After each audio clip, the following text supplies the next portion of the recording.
So today, I want to revisit the app BigScreen. I've been spending quite a bit of time in it, and what I want to actually share is a little more detail on some of the environments that you can choose within BigScreen. So when you actually turn on the app and boot it up, it actually sends you down here.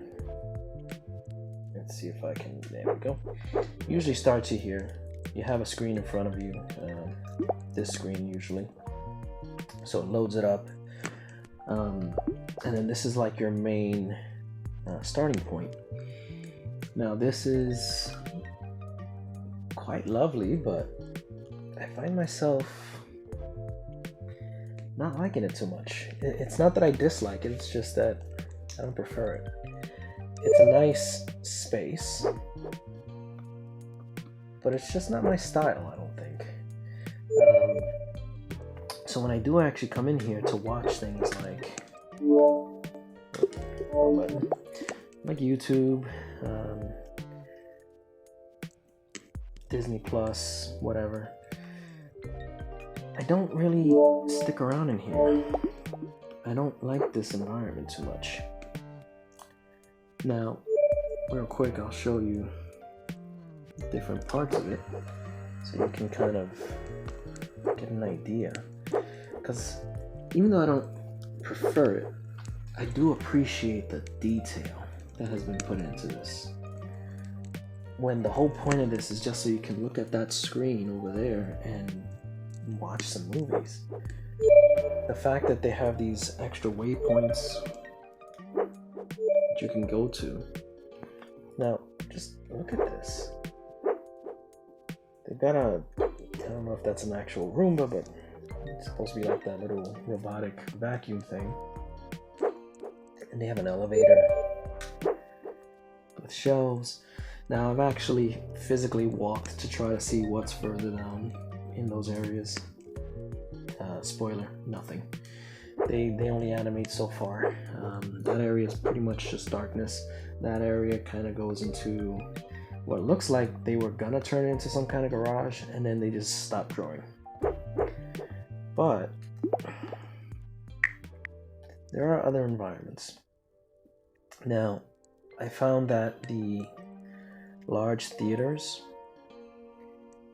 that they have, even the lobby, I don't know, I don't care for it.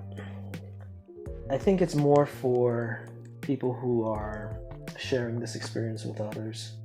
So they have other people with them, so they need the space.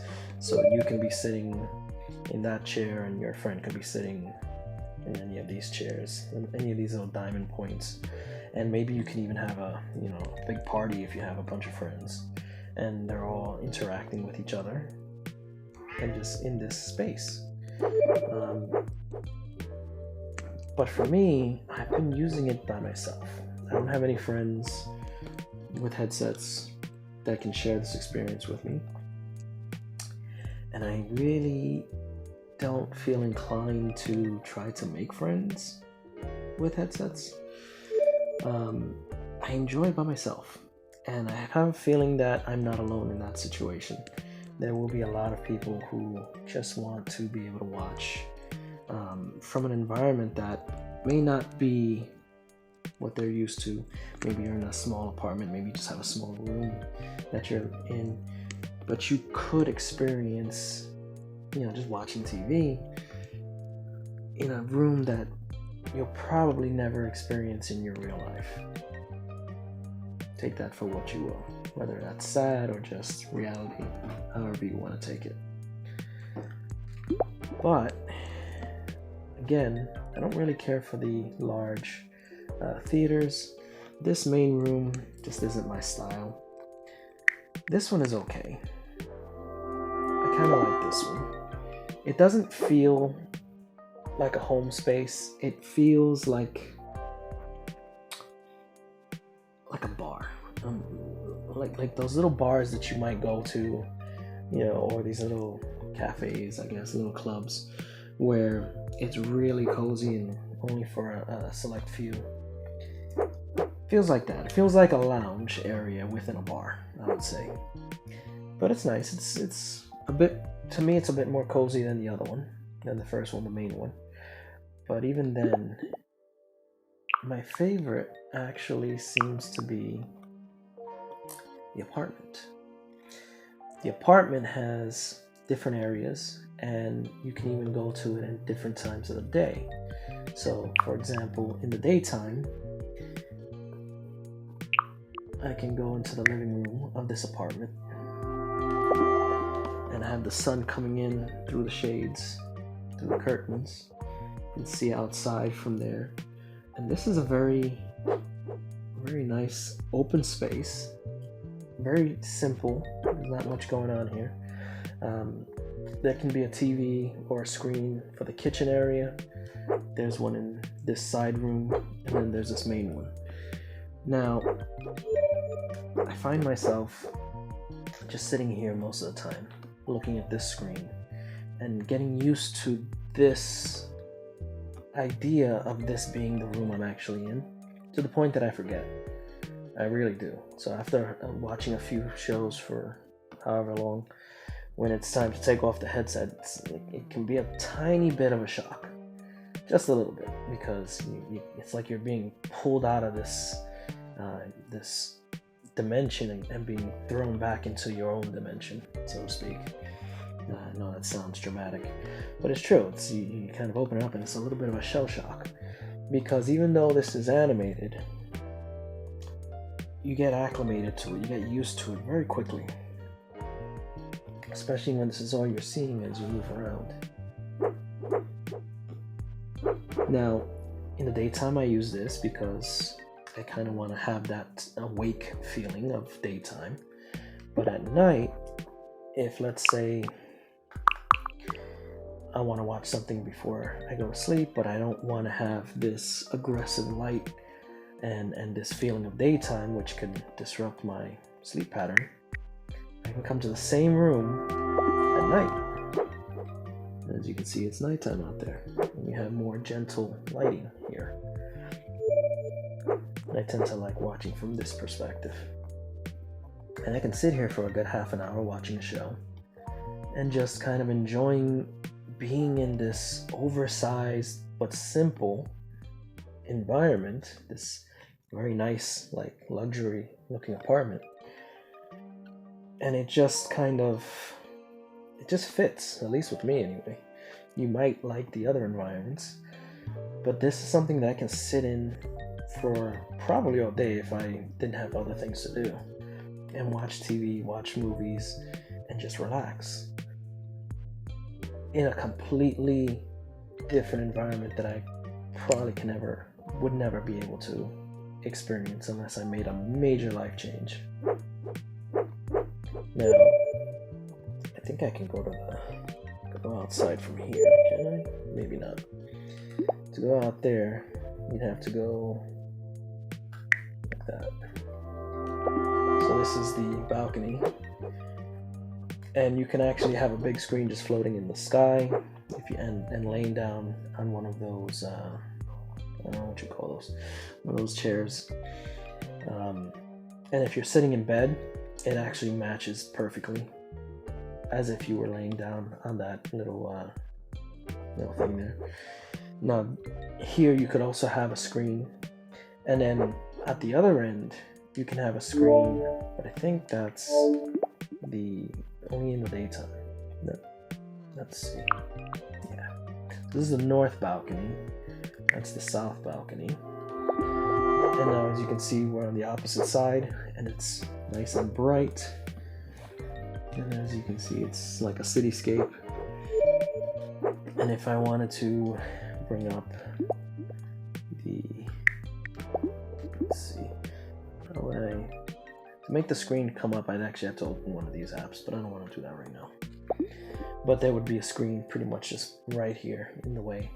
And I have actually sat here and watched, usually when it's daytime out and it's just too cold because we're still in winter, but I want to feel like it's not.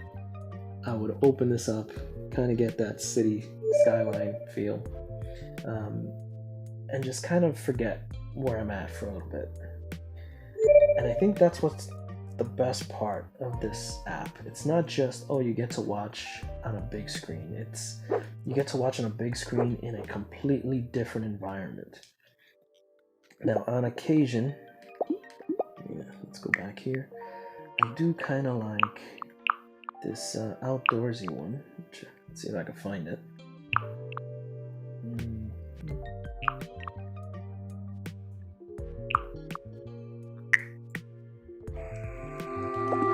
So we got this one, which you can teleport to different parts.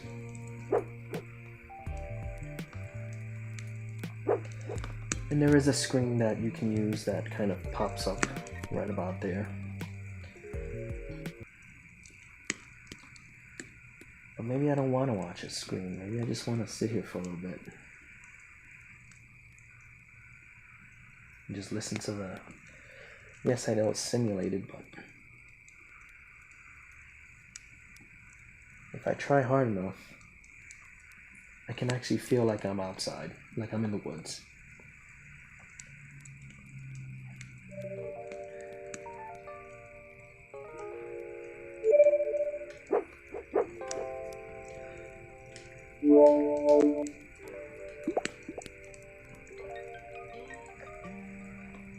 Now, again, this is pretty much whatever your taste is.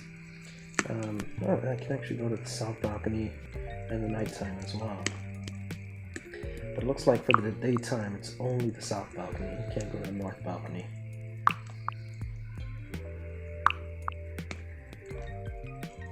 Now, let me just show you real quick what this looks like. Again, so you have this massive screen. Now, I will say this. It is nice every once in a while, but, you know, because I get to lay down and I can kind of match up. But I don't know, it's not... Maybe it's the angle. Maybe if the screen was just a little bit lower, it would be more comfortable. But that's what I wanted to show you. This app is currently my favorite app within the entire Quest 2 library so far that I have. I've yet to play any games other than maybe one or two just to check them out, but nothing really in depth, nothing that was too serious, because I find myself just spending time here watching videos. Probably at some point I will force myself to actually start playing games, because I do also want to record gameplay, and I will be doing that for another channel. So if you find that interesting and maybe you want to see it, I'll leave that information for you guys to find it. And if you have no interest in this, then you're probably not even watching anymore, so it doesn't matter. But if you did enjoy this, and you're still watching, obviously, hit like, leave a comment, let me know what you might want to see, and if you want to see more, subscribe if you haven't already, and hopefully I will see you in the next one. And until then, take care.